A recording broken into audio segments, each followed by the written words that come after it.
Call wait times, Deputy Speaker, are a particularly acute area of failure.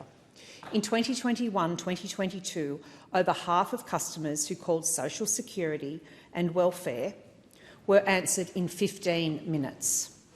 In 2022-2023, under the Labor government, under Minister Shorten, only 36% were answered within 15 minutes.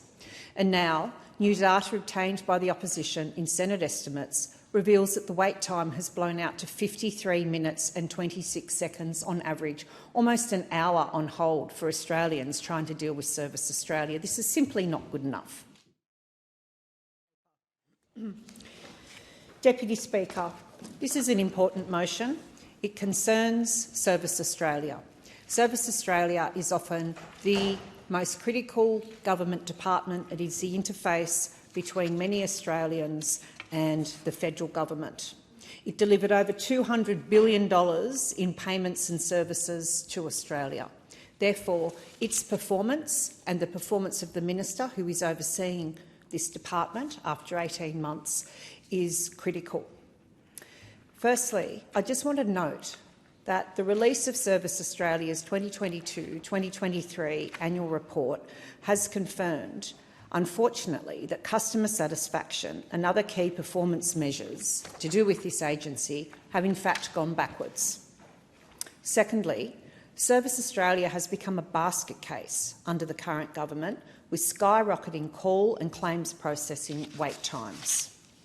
Thirdly, Deputy Speaker, it's been shown that after 18 months, the Minister for Government Services has in fact reduced Service Australia's average staffing levels in the 2023 to 2024 budget and decreased funding for technology and transformation. When we go through the agency's 2022-2023 annual report, Deputy Speaker, it does not make for good reading.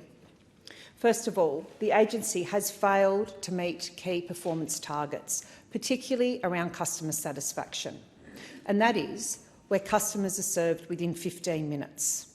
Work processes within timeliness standards and call wait times, all of these measures have gone backwards. Call wait times, Deputy Speaker, are a particularly acute area of failure. In 2021-2022, over half of customers who called Social Security and Welfare were answered in 15 minutes. In 2022-2023, under the Labor government, under Minister Shorten, only 36% were answered within 15 minutes. And now, new data obtained by the opposition in Senate estimates reveals that the wait time has blown out to 53 minutes and 26 seconds on average, almost an hour on hold for Australians trying to deal with Service Australia. This is simply not good enough. This is not Service Australia, Deputy Speaker. This is Disservice Australia, or No Service Australia. Call wait times particularly are getting worse because of this government's ideological crusade against outsourced labour.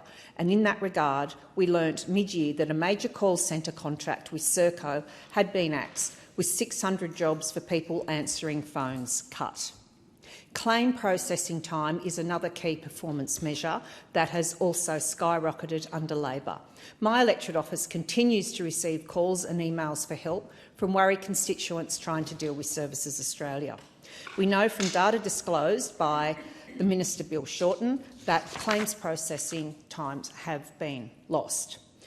From July to August this year, it's taken on average 98 days for a childcare subsidy-related payment to be processed. The age pension is taking 61 days to be processed. The disability support pension, 80 days. This is simply not good enough. Absolutely not good enough. And particularly, we did see that the minister did call for a review of MyGov. It's a plain fact that most Australians prefer to interact with Services Australia via digital means.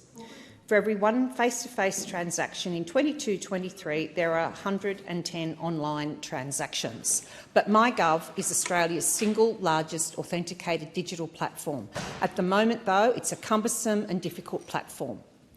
The minister did have an audit of MyGov. He got the results in January, and it wasn't until November that the minister has announced that he will make some changes, and I do applaud him for this. He's actually engaged New South Wales Liberal, former Minister, the Honourable Victor Dominello, who will be taking up the reins at MyGov, and he will be transforming, hopefully, MyGov in the way that he did in New South Wales. So I do commend the minister for pulling across a New South Wales Liberal to assist with this transformation. But digital transformation at Services Australia must be a major priority. In the longer term, improving digital engagement saves taxpayers money, saves their time and improves the overall agency efficiency. But overall, Deputy Speaker, the minister must now have a full review of Service Australia to increase these efficiencies, and I call for that today. Thank you. Thank you.